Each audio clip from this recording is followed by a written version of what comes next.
আসসালামু আলাইকুম শতাবগঞ্জ ভাই ভাইয়ের থেকে আজকে আমার তিনটা গাভী বাছুর থাকতেছে মানে তিনটারে বয়স একবারে ইয়ং বয়স 2 দাঁত 4 দাঁত। এই তো দেখেন প্রথমে দেখাচ্ছি একটা রেড ফিজিয়ান একটা গাভী।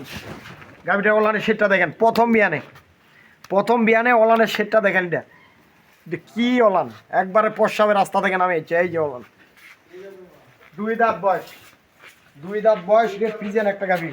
গরুটার পায়ের খুঁড়ালা পর্যন্ত সাদা দেখেন, পায়ের খুরগুলো সহ সাদা। গরুটার বয়সটা দেখা দিচ্ছি, এই যে দেখেন 2 দাঁত বয়স, এই তো দুইটা দাঁত শিং মাথা একবারে চামড়াটা দেখেন ওভার যেখানে ধরবেন ওখানে ধরা যাবে।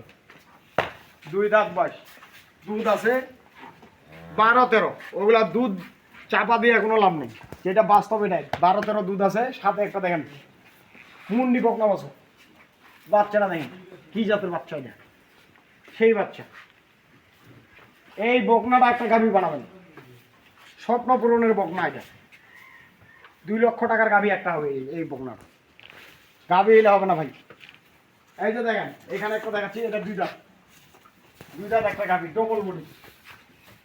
ডবল বডির একটা গরু। অনলাইন শেডটা দেখেন, অনলাইনের শেডটা কথা থেকে কথা ইচ্ছি। গরুটা ডবল বডির, চামড়াটা দেখেন একবারে পাতলা, একবারে যেখানে ধরবেন ওখানে ধরা যাবে। গরুটার মাথাটা দেখেন একবারে হরিণ সিং, এগুলো আমরা বলি গোল গোল সিংগুলো দেখছেন। গরুটার পিছন সাইডটা একবারে ভারী, সামনেরটা চিকন। গাভী গরুর সবসময় সামনে চিকন নিতে হবে, পিছনটা ভারী নিতে হবে।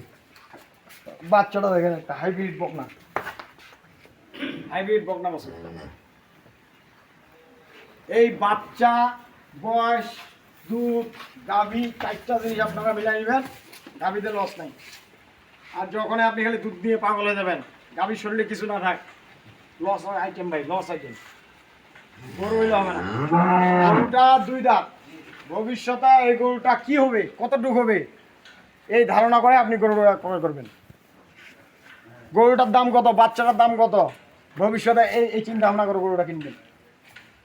দুধটা আজকে আছে কালকে নাই। আজকে আমি 20 কেজি ছেঁকে দিলাম, কালকে আপনার ওখানে 10 কেজি হইতে পারে, তখন আপনি কি করবেন? এই গরু হইলে হবে না। এই যে এখানে একটা দেখাচ্ছি, বিগ সাইজের একটা গরু। গরু লম্বা হবে 7-8 হাত লম্বা হবে, 4 দাঁত বয়স। গরু হইলে হবে না। গরু যাতে মানে গুনে একবার ভরপুর আছে। এটার সাথে আছে একটা 6 বছর। এই বাছুরটা দেখেন, বাছুরটা কি একটা হাইব্রিড বাছুর, 6 বছর। বাছুরটা মুখটা দেখেন একবারে খাটো, বডিটা কি চওড়া। গরু হইলে গরু অলানের শেডটা দেখেন, কোত্থেকে কথা হচ্ছে। 4টা বাদ পাবে 4 জায়গায়, 4টা বাদ 4 জায়গায়। এই যে দুধের রোগগুলো দেখেন কি মোটা একবারে। গরু সব কিছু মিলায় আপনারা গাভীটা ক্রয় করবেন, গাভীতে লস নেই, কোনোদিনও লস নেই। আর যখন আপনি একটা সাবজেক্ট নিয়ে গাভী ক্রয় করবেন, গরু লস আইটেমে পড়ে যাবেন ভাই।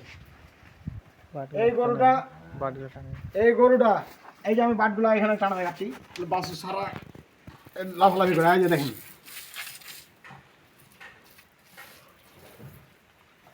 এই যে দেখেন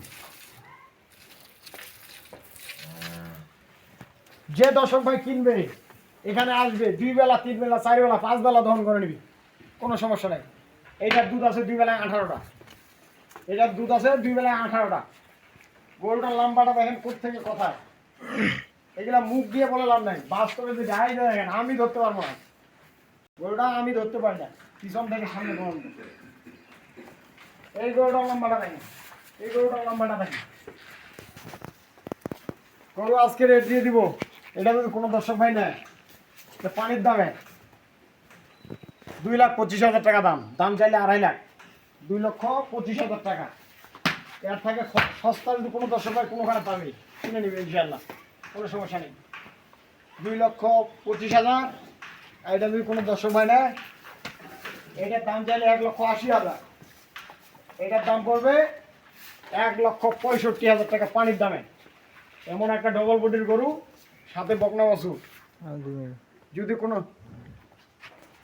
দর্শক ভাই কোনো জায়গায় পায় তাহলে কিনে নিবি। আর এটা যদি কোনো দর্শক ভাই না, এটা 2 দাঁত বয়স, 2 দাঁত বয়স, সাথে দুধ আছে 13 কেজি, সাথে একটা বকনা বাছুর। এটা যদি কোনো দর্শক ভাই নেয়, এটার দাম পড়বে 1,65,000 টাকা। এটা 1,65,000, 1,65,000, এটা 1,65,000, এটা 2,25,000। বাচ্চা, এইটার বাচ্চা হচ্ছে এই যে এই বাচ্চাটা দেখা দিচ্ছি। ভবিষ্যতে বাচ্চাটা কত হবে আপনারা আইডিয়া করবেন ভাই। এই বাচ্চাটার দুধ ছাড়তে কত দাম, গাভীটার দুধ ছাড়তে কত দাম, কেউ কনসেপ্ট করাইতে পারে, কেউ পারে না, বুঝছেন? গাভী গরু এমন একটা জিনিস, আপনি কিনে বান্ধে রাখবেন, লাভ নাই। বীজ দেওয়া আছে এগুলো, এটা বীজ দেওয়া আছে, মনে করেন 18-20 দিন। ওইটা আমি প্রচার করতেছি না, যে দর্শক ভাই নিবে আমি তাকে ওই কার্ডটা দিয়ে দিব, ওনার ভাগ্যে লাগলে লাগবে, না লাগলে নেই। আর এটা হচ্ছে এই দ্বিতীয় গরুটার বাচ্চা। বাচ্চাটার গ্রোথটা দেখেন, বাচ্চাটার গ্রোথটা দেখেন। এই যে এই গরুটা বডির মাংস আছে 5 মণ, 5 মণ মাংস আছে, 1,25,000-30,000 টাকা দাম। বাচ্চাটার দাম আছে 30-35,000 টাকা। গরু লস আইটেম কেন হবে, জীবনে লস হবে না। এটা যদি কোনো দর্শক ভাই নেয়, এটার দাম দিয়েছি 1,65,000। এই যে বাচ্চা দেখেন, বাচ্চার গ্রোথ গুলো দেখেন, এইগুলা বাংলাদেশের যে কোনো প্রান্তে যাও, এই বাচ্চা ক্লান্ত হবে না। পরিশেষে আমার নাম্বার দিয়ে দিচ্ছি 01733189363, ইমো, হোয়াটসঅ্যাপ। আর যে কোনো ধরনের গরু লাগবে যোগাযোগ করবেন ইনশাল্লাহ। সেটা বস ভাই এগুলোর সাথে থাকবেন, আমার জন্য দোয়া করবেন। আল্লাহ হাফিজ, আসসালামু আলাইকুম।